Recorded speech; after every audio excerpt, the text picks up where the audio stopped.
So we're here today with America's favorite nurse, Nurse Alice.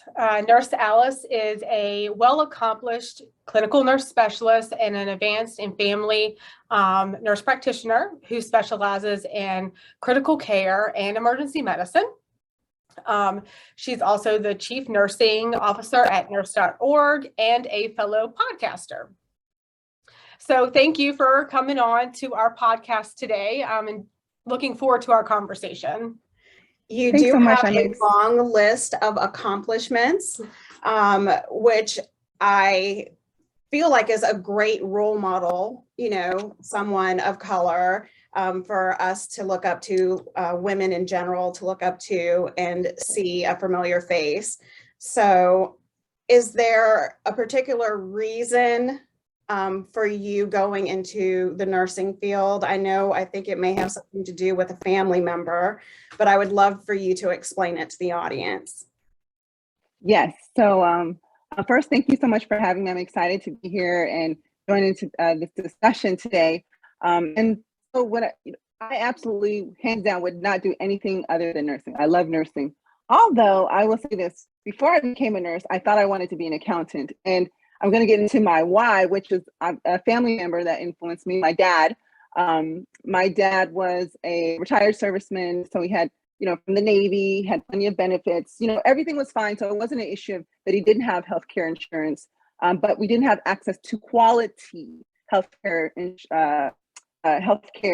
the community in which we lived, in the communities of color, which still is the case in many communities today. And I am half Filipino and I am half Black. So I have always had a very unique upbringing when it came to interacting with different cultures. And then I will say this, healthcare is almost a culture in and of itself. If you don't understand the language, the lingo, the hierarchy, you can easily get lost. But long story short, my dad, in the military at the time, we got breaks. They smoke them if you got them. So service members would smoke to go on break.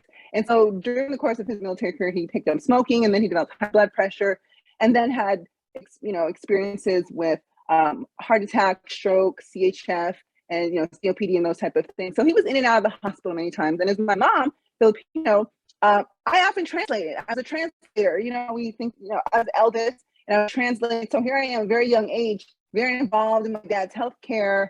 And even at a young age, I could pick up the health disparities, the inequity in care and things like that. It just really rubbed me the wrong way. And even at a very young age, before I became a nurse, I wanted to advocate, and I would advocate for my dad.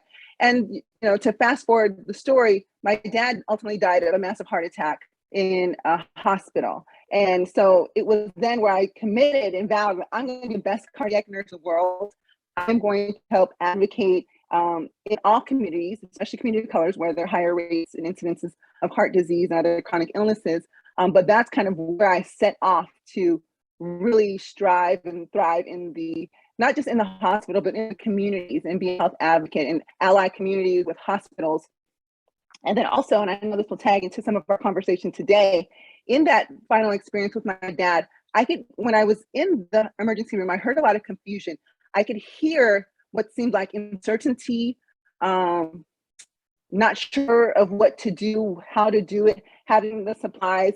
I can't pinpoint and say that absolutely there was a medical error, but I could say that the environment was conducive where one could have been created. And also because of the color of my dad's skin, it's, there's research that shows that people of color oftentimes receive delayed care, and often not all of the interventions that could have been done at the earliest opportunity. So I believe all of that contributed to dad, what happened with my dad. But all of those things collectively really set me out on a trajectory to want to really help people, especially in communities where they're disadvantaged and they don't have access to healthcare. So that's really my why, and why I took this journey from early on. I started off as a CNA, became an LVN, RN with associates, bachelor's degrees. I kind of stair-stepped my education, but working in the hospital and then having one hand in the community at all times. I think that's so important that you came from a CNA to an LPN to an RN. I find that when people don't kind of work their way up, that it's harder for them to, one, put themselves in the other person's shoes, and two, it makes it a lot difficult to kind of manage and conflict resolute when you haven't done those jobs before or those positions before you. So maybe if you just had gone straight to nursing school and never done the CNA position, that you might not have, a sense of empathy or sympathy or just the knowledge base of what they do on an everyday basis. I honestly feel that, they are the backbones of nursing. And I know nurses are, but, those are our right hands. That's how I feel. And they don't get enough credit and enough, due, whether it's pay, appreciation for the amount of work that they do, because it's so hard. Absolutely. I'm going to say kudos to all of those things you just said. And I think it is working, having worked as a CNA, as a LPN or LVN in some areas, that really helped contribute to me, being the practitioner that I am, because it's hard work.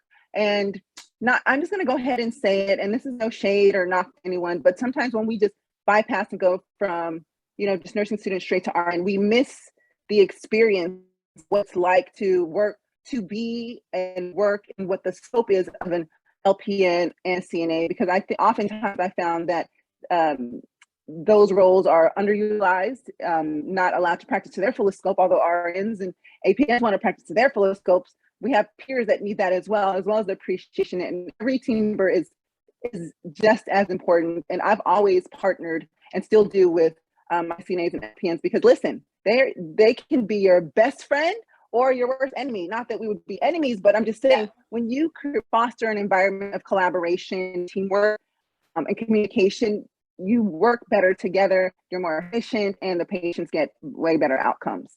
I agree totally. So I know that I'm kind of curious to see how you feel about the upcoming Nurses March. I know they've had one in the past. I think it was about 20 years ago when I was doing my research. So this is exciting. I was too young to participate in the Nurses March 20 years ago, but I'm kind of wanting to know what your views and opinions are about the Nurses March. Most importantly, the reasons why they're marching. And if you could tell us a little bit, if you're in agreement, support, will you be attending? How do you feel that this march will impact healthcare and nurses? So thank you for asking that question. And I'm just going to say something that I hope your listeners will find, that I'm sharing my vulnerability, because, when I first heard of the Nurses March, I want, part of me is like, well, which one? Because there's so many causes right now going on across the nation. You almost have to ask yourself, well, which one, which cause, what's going on? But I believe you're talking about the one that's happening in Washington, D.C. on March 12th at the monument, correct? So yes. That's kind of the mothership of the Nurses March. And I believe unfortunately, I'm unable, I said May 12th. So unfortunately, I'm unable to attend. I actually live here in Los Angeles and can't get to that event, but I think it's, it's a very important event. I will say that reasons why they're marching. So right now, we are in an era where nursing, who has been the most honest and ethical profession for the past 20 years for the Gallup polls, it's really having to fight and advocate for ourselves. We're so used to advocating for other people. Now we are the ones having to really advocate for ourselves because of violence in the workplace, because of fair wages, because of safe staffing ratios and things like that. Things that can make the environment safe for us to practice and to help take care of other people. Because we can be the most well-intended, but without those resources, without those protections, we won't be able to do a good job. And especially not without depleting ourselves, which has been the case, especially over these past couple of years with the pandemic. We've seen the stories on the news, no PPE, staffing ratios don't even exist. We're expected to make lemonade out of lemons, and frankly, that's been a hard thing to do. we're tired, we're fatigued, we're not appreciated. And this is an opportunity for nurses to gather and unify in Washington, D.C. and, help to display unity and to show and demonstrate to our politicians and to the world that we are unified and that this is why we are here, from those things that we mentioned, and that change needs to happen. I also think it's an opportunity to commemorate some of our lost colleagues who lost their lives during the pandemic as well, especially when we weren't being protected. And although I don't believe it was the original intention of the march, I do believe that the recent RaDonda case will be something that will be highlighted there as well, as something else to add to the plate, if we want to add anything else to the plate, right? Of why we as nurses need to unify and show our presence. One of the things that I don't know about the event, and I'm hopeful that will happen, is that there is some support from other organizations and other healthcare professionals, because we nurses, we're the largest segment of the healthcare workforce. We're anywhere from like 85 to 90% of the health workforce, mostly women. And we know that's a vulnerable group already, if you even just take out nursing, just women in general. And so I'm hopeful that other groups, other healthcare professionals will show their support in the Nurses March, because we really need all the help that we can get.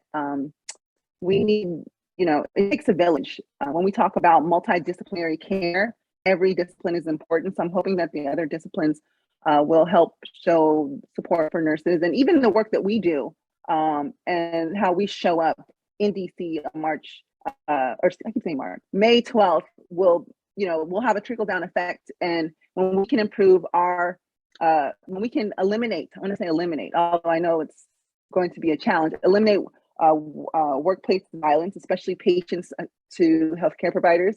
Yes. That's the one that's more difficult to control.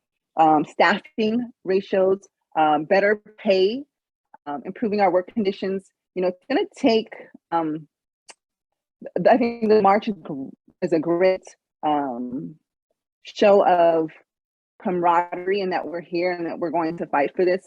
But I think it's going to be a long battle, because when you get to Washington, D.C., and part of this is from my experience in leadership, one of the ways that we implement changes, we have to show up, yes, but we also have to take action. And unfortunately, in the world of politics, oftentimes the way to influence anything, politics inside within a hospital, the way that you make change is that you have to impact someone's, you have to create legislation, you have to create a policy that'll help change things, or you have to impact the bottom dollar somehow. Because for too long, we've been rolled up in the list of charges. It's like, how certain like doctors and surgeons, they can bill for their services.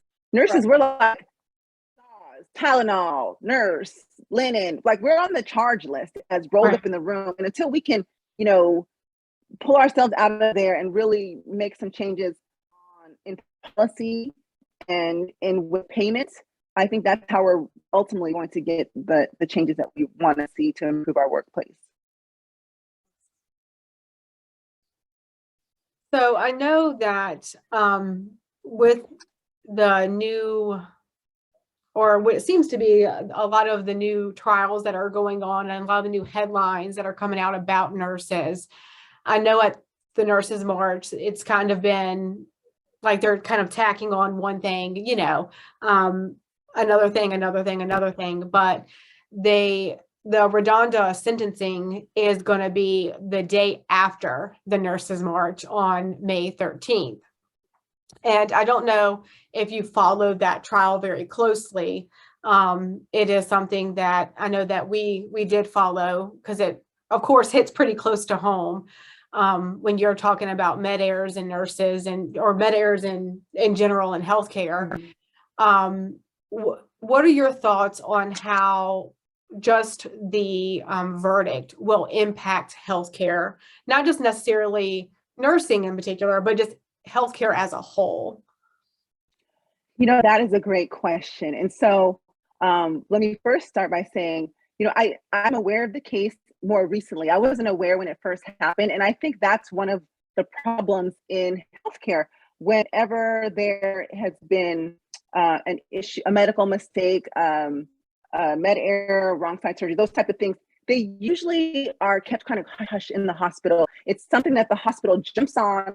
Hopefully they do a root cause analysis, but then perhaps if it results in something like a civil suit with the family, there's that mediation, and then there's a non-disclosure agreement. So it gets buried. No one ever talks about it unless someone spills the beans or tips the media. We don't get to learn about these events as they happen in real time, every single case. Unlike the airline industry, where if an airline crashes, there's a plane crashes, they notify the whole industry. But we don't do that in healthcare. So I think that's one of the faults in healthcare. I think for so long, healthcare is kind of like, we help people, we save lives. So there's been this positive fairy tale, charming type of image with healthcare. And, we have mistakes happen. I mean, there's plenty of studies. To err is human. There was another study that estimated there are between 210 to almost 400,000 deaths per year from medical errors. But when studies come out like that, there's so many specialists that come out to refute that and say, oh, it's hyperinflated. That's not so the case. Not in my facility. Must be somewhere else. And I think until we take ownership and really embrace this and say, you know what, it's us. It happens. We have to. You can't. We can't beat this until we really fully accept that it happens. Maybe it doesn't happen as much as in your hospital, but why? Let's figure out why it doesn't happen in your facility. Let's help the other facilities where it happens and fix those things. So when it comes to RaDonda's case, I'll say this. I did a Google search the other day, and I was Googling like nurses criminally charged. I was looking for her case, but a lot of other things, pop. All of these other things started popping up. And as someone who works in the media, I'm also a medical contributor for NBC4. I know the power of the newsroom. I know the power of a soundbite, how for ratings, watchers, viewers, people can sensationalize certain stories. And unfortunately, nurses have had this perception of heroes from the pandemic. We're on the front lines. We're like soldiers. Thank God bless the nurses, right? Angels on earth. Now we went from heroes to zeros, like in a matter of like years. How long? In 2 years. Right. We went getting from free Happy Meals and breakfast, burritos and Chipotle to now our, people's mugshots left and right. And that is not the image of nurses. That is not reflective. Sorry, could you say that again? My apology. Sorry. That is, Siri wanted in on the action too. That is not reflective of the profession in its entirety. They may be the actions of isolated incidents that may reflect certain actions of certain people, but oftentimes it's really related to a systematic issue in which that person works. So when you ask me about RaDonda and her case, it's received a lot of attention. And a lot of people, a nursing organization, other healthcare professionals have jumped to say that, this is a very dangerous precedent. I agree it's a dangerous precedent, but if you bear with me, I know, we've all been in situations where we've all had a near miss or we've all made a mistake. Mind you, perhaps it hasn't been something that resulted in someone's death, but we've all been in a situation, right? In agreement. Yes. Right. I remember reading an order, and this is when doctors used to still handwrite orders. I'm like, why is this doctor ordering magnesium? And like, I don't know. I just didn't, I just was really sloppy and written out, and I couldn't make it out. I'm like, how much, I'm trying to read this order. How much magnesium? Like, oh, no. I wanted morphine. And I'm just like, How that could have gone wrong. Out of morphine. Yeah. Well, the M, you saw the M, and then I guess the P and the G was kind of like, it was horrible writing. But I called and clarified. But this was back in the days where it's still sometimes nurses are afraid to call providers, especially certain hours of the night, to get clarification. Yep. So they're all sitting at the station like, well, I think is that a 2? I think no, that's a 5. Like everybody's like, we're trying to figure it out. And so that's what easily went wrong if I didn't call. But we've all been there. And I think that this case, I wish this never happened. I will say this has been a definite wake-up call to healthcare providers, nurses all around the world. I think there's lots of moving parts to dissect this. So just, well, kind of, what do you think about the case? I do believe that it's a dangerous precedent. However, there's a lot to unpack here, because I believe that, you know, just when you point your finger like, oh, it's their fault. Yes, you're pointing to someone else, but there's some fingers pointing back at you too. So I think collectively, unfortunately, RaDonda has been used as a scapegoat. And she's like the what's it called, the child on the milk carton that's being showcased everywhere. So were there some missed opportunities for RaDonda? Yes, there were, and those were definitely some learning opportunities. And I think that those are things that we as nurses also need to, you know, make sure that we look at as well. But we also do need to look at the hospital, because the hospital had, you know, they're guilty of some things too. They didn't do the right thing at all. As well, you know, they got there's some skeletons in those closets. But I will say this: I think in nursing, and I hope I don't overtalk my time, but nursing and healthcare, there's like our own little world, our own little language, hierarchy, culture, systems, and things like that.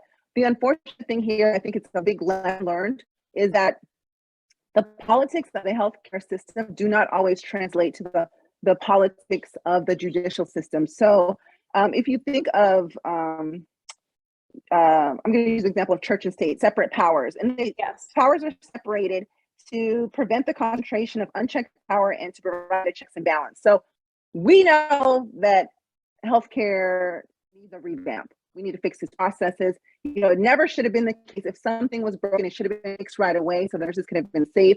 And then also, you know, I've done it before. I'm guilty. When something's not working the way I wanted to, or we wanted to, nurses do workarounds because we got to get stuff done. We got to keep moving. Right. But I think, you know, there's a fine line on how many workarounds you can do and when it becomes unsafe. But unfortunately, what we know to be true, it's not all RaDonda's fault. We know that the healthcare system, the Vanderbilt definitely had a fault in this. And it wasn't just her, but so, you know, where was engineering? Why wasn't stuff fixed? Where's the IT team? How come they didn't fix this? Why did leadership in the imaging area not have a scanner for its medications? Like, there's so many people and system departments involved in this. It was not all of her fault. But the unfortunate thing, and this is, I think, this is a teachable moment. What happens in the judicial system is those politics are not the same as the politics in our healthcare system. So when we look at her two charges, criminal neglect, what is it? Oh my gosh, guys, what is it? Negligent homicide, and negligence of an impaired adult. So yes, I had to learn this. Homicide, the word homicide doesn't have to do with intent, even though she didn't mean to do it, even though the systems are broken, even though she's set up to fail. Homicide really just means when one person does action that results in the death of someone else. Mm-hmm. So it's like, oh shoot. When you look at the structure and how the politics of how the judicial system works and their language, it's like, gosh, how can I protect RaDonda and her? Although we know in healthcare world, like, this is wrong, you know, she wasn't all to blame. She's because the civil suit was settled by the hospital. Yes. And because she quote unquote deviated from the use of the checks and balances in the hospital, she was left subject, kind of a sitting duck out there for the criminal system. And they can't, you know, someone tipped off the state pressed charges. And unfortunately, because of the way their politics and their rules and their language set up, it was hard to protect RaDonda, and we couldn't. Her, you know, with her attorney, but that doesn't make it right. It doesn't make it right, and it hurts. It sucks, and I'm hopeful that, you know, although she was found guilty, I'm hopeful that her charges, her punishment isn't so severe. I really, you know, there's some testimony from the patient's family. They were kind, they were understanding, they were forgiving, and I hope there's some leniency. But again, in the judicial system, which we already know is not equitable and fair, we already know that. We've seen that demonstrated time and time again, people of color. Absolutely. So I think now, maybe nurses haven't, most of us, we have licenses, so we're not necessarily out there committing crimes. So we don't know, we don't really interact with the judicial system so much. Right. So we're not familiar, but unfortunately the judicial system is not always fair and equitable to people. They can twist the letter of the law to meet whatever goal is trying to happen. And sometimes I wonder, if because nurses went from hero to zero so quickly, and because of all of, for a minute, there were some nurses, and I don't always agree with this, that were like, oh my gosh, $10,000 a week. Like, I just can't help but wonder if there's somebody just out there to, like, these nurses are doing too much. Maybe, I don't know. That's probably a conspiracy theory. So guys, that's just me, Nurse Alice, not nurse.org. But I'm just saying, I wonder, like, because where the money is, that's where the power is. And during the pandemic, nurses had power because we had money and we were large in numbers. And I think that, and we're predominantly women, we're not the people who've always been in charge or in power. And so we've seen stranger things happen in politics. And to get back to RaDonda, I'm hopeful that I think her verdict has really made a lot of people feel like, oh my gosh, now anyone can be charged, which the truth of the matter is, yeah, anyone can be charged. Anyone can be charged. It's scary, but I'm hopeful that as the most trusted profession, that doesn't result in people being afraid to speak up about things, especially if we catch things with near misses before they happen. And we got to really press leadership to make changes and really foster a just culture, so we can feel like we can report our mistakes, errors, near misses before anything bad happens. Do you think, in light of her verdict, that there will be more prosecutors taking on these types of cases and holding medical professionals who make errors, go through the court system, sit with their 12 jurors? If they're convicted, do you think they're going to be doing time? Do you feel like this is the start of something, or is this just maybe a hit or miss, a one-time thing, or? Right. So I heard I think it was the district attorney in that case, this is not attack on nurses as a profession. This was one isolated incident that we were, dealing with. But I do believe that it does set precedents, and it does. And quite honestly, in the judicial system in Colorado, they look for precedents. They look for similar cases to say, if something comes up, and they'll say, well, in a similar case in Milwaukee, they did this, this, and this. So this case should kind of mirror that. So this should that set the precedence. So this has been done before. So precedence is often used.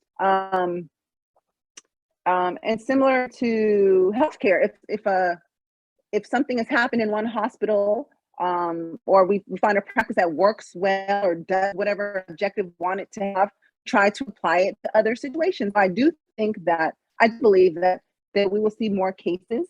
Now, this is the interesting thing. There are nurses who have been criminally charged for things. I've not done an extensive research to know all of the different acts that have been done, things. Most recently, I think there was a nurse in a prison who was witness to some officers rough handling an inmate, and she was arrested because they said that she didn't act soon enough or quick enough or didn't provide aid when she should have. There was another one where there was a nurse in a skilled nursing home who, because she was short-staffed, was unable to complete all of her duties and do the timely neuro checks for a particular patient who had head injury, had fallen several times, and that person ultimately died. So I think there are situations where we are not set up for success. And I think we have to really advocate for better work environment, staffing, like all of those things are going to help us move forward to prevent these things from happening. But do I think other cases will enter into the criminal system? Yes. And you know, in nursing, we get a little bit of legal stuff, like, but not a whole bunch, right? Just maybe like a 4-hour session or something, maybe a day or whatever. But, you know, there's a criminal, I mean, excuse me, there's the civil law. So hospitals are not people. Hospitals can't be charged criminally. That's how that works. You have to criminally charge a person. So for everyone's like, why wasn't, you know, the hospital put on the criminal stand? Like, well, they're a hospital, they're an entity. They cannot be charged criminally. So there's a civil suit. And when the hospital settles a civil suit with a family, and they've signed that non-disclosure agreement, that kind of settles them out. It's when a individual practices or does something out of their scope, either their scope or what their policies and procedures are, that's when they call that, what do they call that? So that would be the part where they consider reckless. I think there was one of Rhonda's charges says that she negligent homicide. So in her negligence, quote unquote, I'm not saying that she was, but I'm just saying in the legal law that they use. She didn't intentionally try to instill harm, right? But there's a difference between intention and being reckless, and there are different layers to the reckless.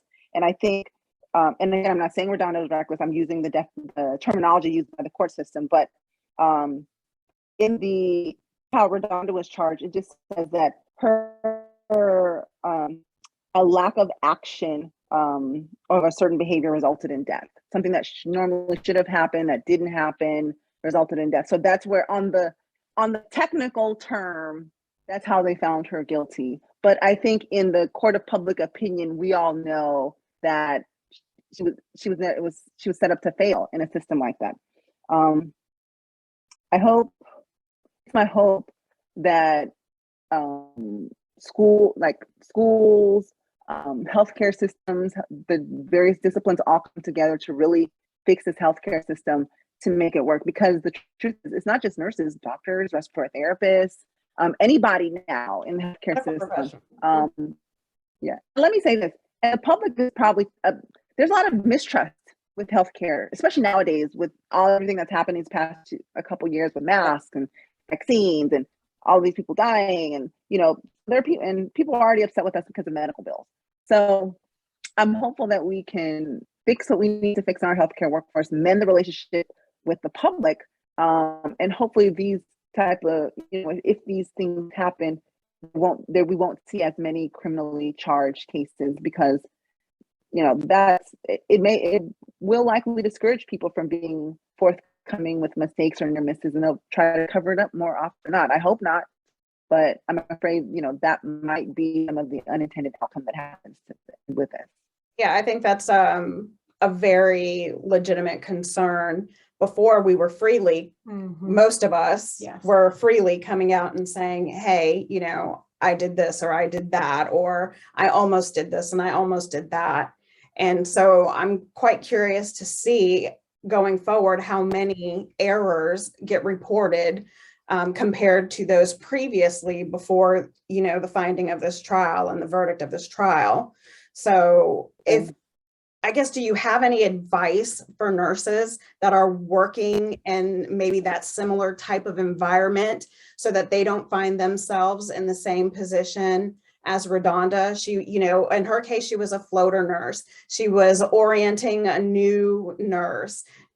She was, you know, working for another nurse who asked her to do that job. Like, she didn't even directly have that verbal order. The verbal order was given to radiology. Radiology called up and said, we don't feel comfortable giving this order. Can you bring a nurse down? And so it wasn't even the nurse caring for that patient. Then RaDonda stepped in and, you know, said, hey, I'll go and I'll do this. So I guess, do you have any words of wisdom for nurses to not put themselves in a position in which RaDonda found herself in? Yes, but it's not necessarily kind of an uplifting, motivational type of thing, but it's almost like driving. You have to be a defensive driver. You have to be a defensive nurse. So if someone's calling me like, hey, we got this verbal order from Dr. So-and-so, we don't feel comfortable. Okay, well, where's the order? I need to see it, or I need to speak to the doctor myself to hear the order. And when I go down there, you have to make sure you do all of the checks. It's kind of like, and I know, look, I know nurses, we sometimes do so well, we do it in our sleep with one hand behind our back. Like you could start an IV with your opposite dominant hand, like backwards, with no sleep. You probably could, but doesn't mean you should. Right. So I think that we are so like, oh, I'll do it, I'll help, let me do it. Like we're so caring of other people. I think sometimes we need to slow down. And what happens when you slow down is you slow down, you can bottleneck a system, right? And then get behind and that. But here's the thing. I need to demonstrate to leadership that we don't have enough staff, we don't have enough nurses. So if you keep making up for the slack, it doesn't end, but they're still able to meet their all of their marks, then you've not demonstrated that there is a need. Sometimes you have to, now I'm obviously excluding life-saving measures, right? But for some of those kind of standard things like, oh, I got to give 9 o'clock meds, but they're all like multivitamins, regular blood pressure medications, nothing life-saving, like, oh my gosh, they're actively having an MI, but you have to, slow it down. Like, you know what? Sometimes you got to put the policy procedure back on the facility. Like, oh no, I'm supposed to do this. Oh, I don't have this. Can't do my job. And I hate to I love say that. You sound like such a non-team player, but no, you outline the policy that we should be doing this, and this for safety. I'm doing this. Oh, don't have that. I can't do this until this is fixed. And you have to apply pressure. You sometimes have to let balls, well, you're just, you have to let it fall on the ground for leadership and management to know. So it bottlenecks things, it slows things down. Maybe if it slows them down enough, oh my gosh, instead of 20 surgeries, I only get 15 surgeries a day. Well, that impacts their bottom dollar. And I think in nursing, we're not always taught those things because we're taught to provide direct patient care. It's when you advance into leadership and have those experiences, or you get to be in the room as a charge nurse, or A&M or CN4, whatever you do that gives you a glimpse of leadership, then you get to see how power follows the money. Wherever the money is, that's where the power is. And although we are mighty in numbers, until we are in a position where we control the dollars or we have that formal power, we have to play the game. We have to play the cards that we've been dealt. And so someone like me, I'll be real quick. Policy and procedure says we should do this. I don't have this. For safety, I'm always throwing safety, because you can't argue me down if I'm throwing safety. And it's like, oh my gosh, she's lazy. She don't want to do it. She don't feel like, she don't like so-and-so. No, for safety reasons, I need to make sure I have this, and that. Because what would happen if such and such? And they'll say, well, that hasn't happened. Well, it hasn't happened yet. Let me do it. And that'll probably be the time that happens. So you have to really advocate for yourself, and don't allow the peer pressure of management or leadership to say, hurry, this needs to get done. Don't let that, because we know what happens when we rush. We know what happens when we're under pressure. We increase the risk of potentially making mistakes. And in RaDonda's case, I think she was in neuro ICU. She'd been a nurse for 2.5 years. She was pre-sitting, she was floating. She was working within a system where she didn't have all the resources that she needed. So those are things that set her up for failure. And then, so there's definitely some system issues. So, and then, also, I would say this, having someone precepting, that takes a lot of energy and time to educate and then do the task you're doing. And so, I don't know exactly how extensive her experience is, but even if we look at 2.5 years, and some people might get mad at me, but please don't. We have to address the elephant in the room. If we look at the Pat Benner model from novice to expert, although she'd been a nurse for 2.5 years, I don't know if she's truly been practicing for 2.5 years. And if we look at that timeline and the length of time in her specialty, really puts her at an advanced beginner. So, I know when nurses leave, it's easy to be the new nurse to float to the top of a lot of responsibilities. But then also, if you ever feel like you're put in a position where it's too much for you, you've not been trained, you don't feel like you've had the competencies, or it's just too much, it's okay to say that. Say that from the gate. Say, I'm willing to help, but I haven't been trained on this, so I need someone to do this. But I can do X, Y, and Z. So I don't know if RaDonda was being pulled in multiple directions, all those responsibilities, but I would empower nurses who find themselves in situations like that to speak up for yourself, to say, it's okay to not be able to do it all. I can't do it all. I can't. We all want to be super nurse and save the world, but listen, you can't do it all. That's why nursing is 24/7. You're given a report. So whatever you don't finish, the next person will. So don't take on too much. Because it's like when you pick up all of the, like at the grocery store, I go to the store, like, oh, I don't need a basket. I'm picking up milk and cabbage, and then all of a sudden I'm like, whoa! And then I need a cart. Yeah, I need a cart. Some nurses get a cart. So support each other. Like, and this is a little bit of shade to the nurses who see your colleagues running around while you're sitting down on face, like looking on the ground on your phone. Get up, help colleagues. Like, we gotta do this together. We definitely got to do all of this together. But I'm hopeful that at the March they take some, there's some conversations that are had there. Go to the Hill, they get to talk to some legislators. I hope that they can really get some momentum around some of the changes that need to happen. So we'll need the help of our legislators in the public in the policy, in the politics realm, as well as healthcare. Please, let me just say this, and do not rely on your hospital do not depend on your hospital. Do not always look for your hospital to create the changes that you need to see. Sometimes you need to advocate for it. You need to ask for it. Don't wait for these things up to the meeting. Whenever they have UPC, whenever they have divisional practice council, whenever there's an opportunity to, lunch with the chief nursing officer, lunch with the CEO, those type of things, you're like, I don't want to talk to them. Yes, you do. You want to be the person who raises these issues. But also, when we raise issues, let's also come with some potential solutions. Because no one likes to complain. Oh, this is broke, this is this, but we don't come up with any ideas. Then people are going to poo-poo us. So come with some solutions as well. I'm in total agreement with that. I feel like if you're going to raise a concern, you should have also been thinking about a solution to also help address that concern. Yeah. So I'm a firm believer in that. For those of us that are in nursing, when we speak up, sometimes we feel as if we're being retaliated against by our employers or by our coworkers. So if I'm a very blunt individual. If I'm like you, I'm going to be like, nope, sorry, that's not what's best for the patient. And that's definitely not what's best for me.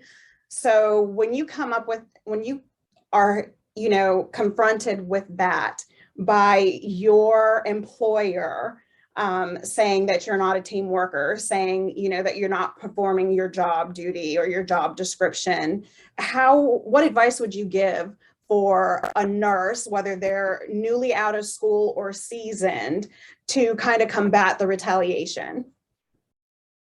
So I've been in those situations. I've been labeled as a troublemaker on the unit because I was the vocal one. But I've also learned, hindsight is 2020, but I also learned that sometimes the way I communicated was more of a complainer and less solution driven. So I think that if you have concern on your unit, I wish everyone had a mentor. I really do. Because sometimes it's good to kind of role play what you're going to say, so someone can help you construct the message that needs to be said.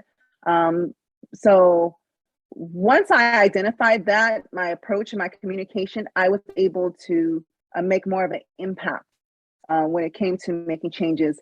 But sometimes on the unit, it seems like no one wants to say anything, and they're always like, well, tell Ash, she'll say something. Listen, if I'm always the one that's saying something, they're going to think that it's just me. If you guys all have these same issues, we collectively need to say them together. So I want to empower everyone. Like, if you have an issue, to speak up about it. But you can't worry so much about being labeled as a troublemaker, because if you're having to voice so many concerns, that environment probably isn't the safest. It's maybe toxic. And you kind of have to ask yourself, is this a place that I want to continue to work at? Because after a while, that weight is going to get so heavy that you're not going to enjoy working there. You're going to always feel like you're on the defensive, and no one wants to work under those type of conditions.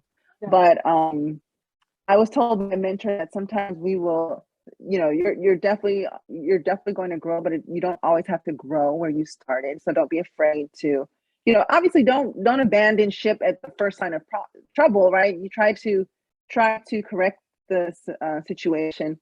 But if not, perhaps that is the sign that maybe you need to move on and move elsewhere. And we've seen a lot of nurses do that. We've seen nurses leave certain workplaces because it's so toxic. They don't feel protected. They don't feel appreciated, for a variety of those things. And when that happens, that impacts the dollar.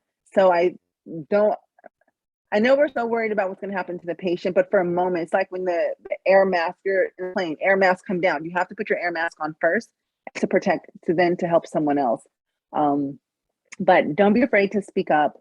And if you find yourself in a situation where you feel you're being retaliated on because of your message, especially if it's something around safety, please know that there are some federal laws, like the whistleblower law, that are there to protect you. And then also, I like to tell people document. So you might say something verbally, but follow it up with the email to cover yourself. And then also, if you feel like you need to involve human resources, or to say, let human resources, like, hey, this is Alice from 5 East. I talked to my manager, Lisa Blue, I'll make that name up, about, the soil utility room sink not working, and we're going in there, we're dumping waste, and we don't have the opportunity to wash our hands, and there's no hand sanitizer around. I'm really concerned about our safety. Just wanted to let you know that I had that discussion. So it's not human, it's really risk management, which is sometimes in human resources. And even if you have a discussion in like staffing or in your staffing with your manager, I always was told to send a follow-up. Hi, Lisa. Thank you so much for taking the time to talk today about my concerns about the safety issue and the such and such. I look forward to our follow-up and finding some resolution. Keep it light, keep it friendly. Don't let the manager feel like you're setting them up to fail either, because we're, every layer of the healthcare system wants to succeed.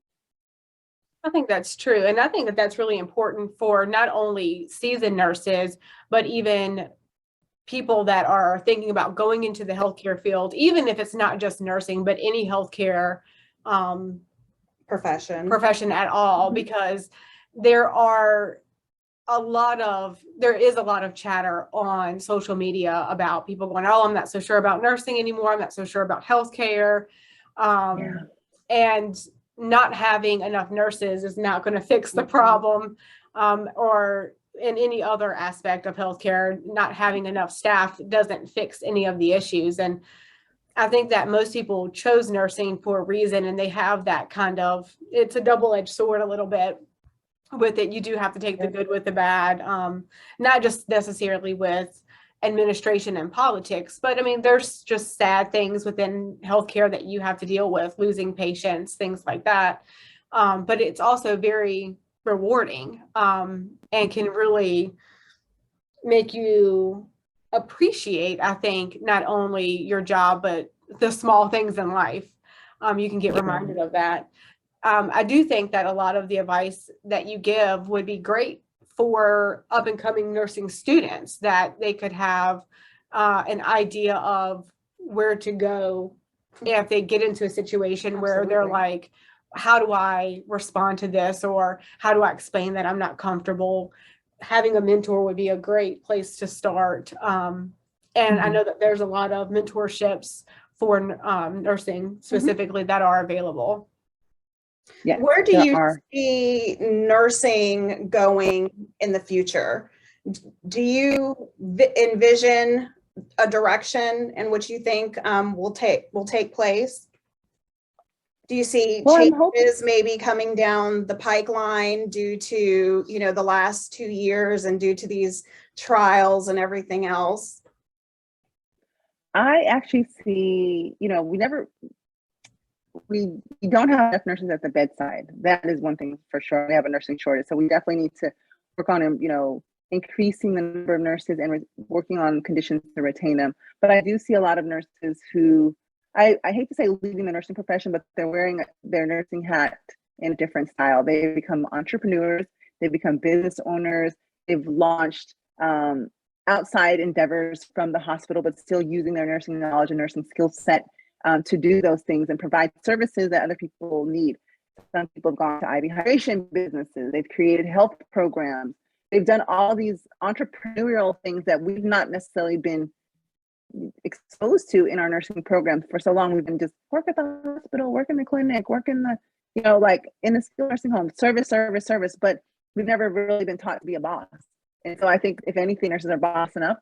I'm hopeful that, as we see more of a movement and more nurses speaking out, I'm hoping some decide to get into legislation, like become politicians, or learn that, I think strategically, let me say this, nurses, we haven't been very strategic. We're really good at our nursing organizations, but we've not been very good at placing ourselves in key organizations. So, for example, I was the first nurse to co-chair the American Heart Association's Western States Health Inequity Program that oversaw 10 states, 60 programs that impacted 65 million programs. But I was the nurse who got to lead that charge. So the way that, I saw things from I took a different approach to how we did programs because I used my nursing skills. So I'm hoping that nurses, we start to strategically work and enter into other groups, organizations. May not be traditional nursing, but you're still a nurse and you're still going to have that skill set, that knowledge, and how to care for people. We're going to say that ADPI, assess, diagnose, plan, intervention, evaluation. Like that train of thinking will get us very far. So I see nurses bossing up.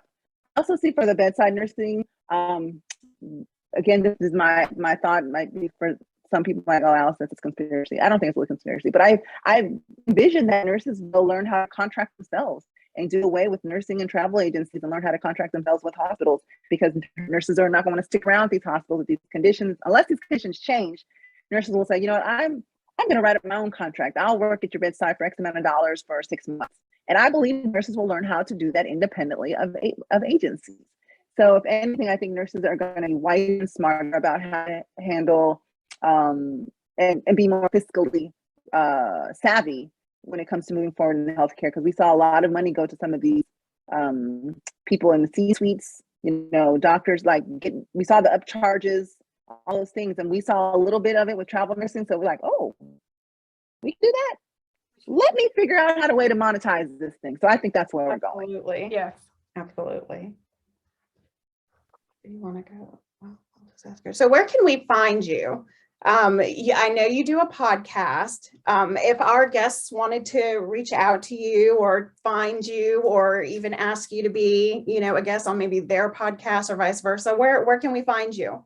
Besides with Dr. Sure. Oz and Dr. Fauci and, all the places that you're so busy.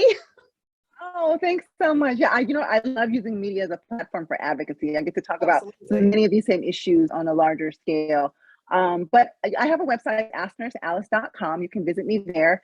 I'm on all things social at AskNurseAlice.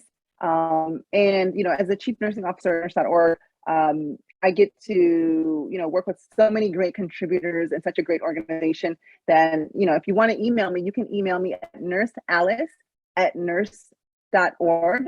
And I'd love to hear your ideas, your suggestions. You want to be a guest on the podcast? You have an idea for a campaign? We'd love to hear from you. We love working with nurses. And we really want to help nurses feel empowered.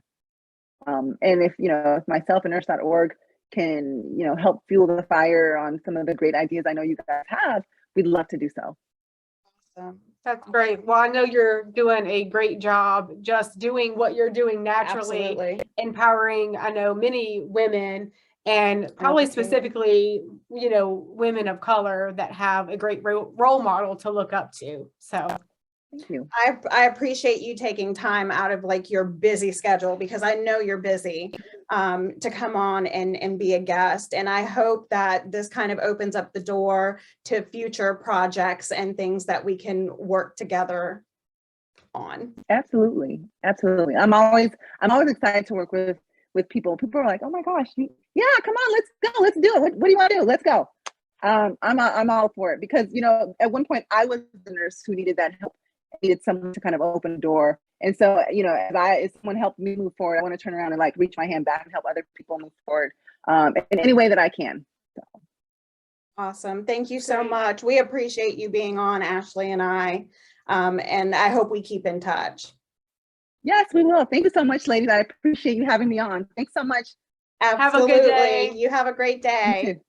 You too. Bye-bye. Bye-bye.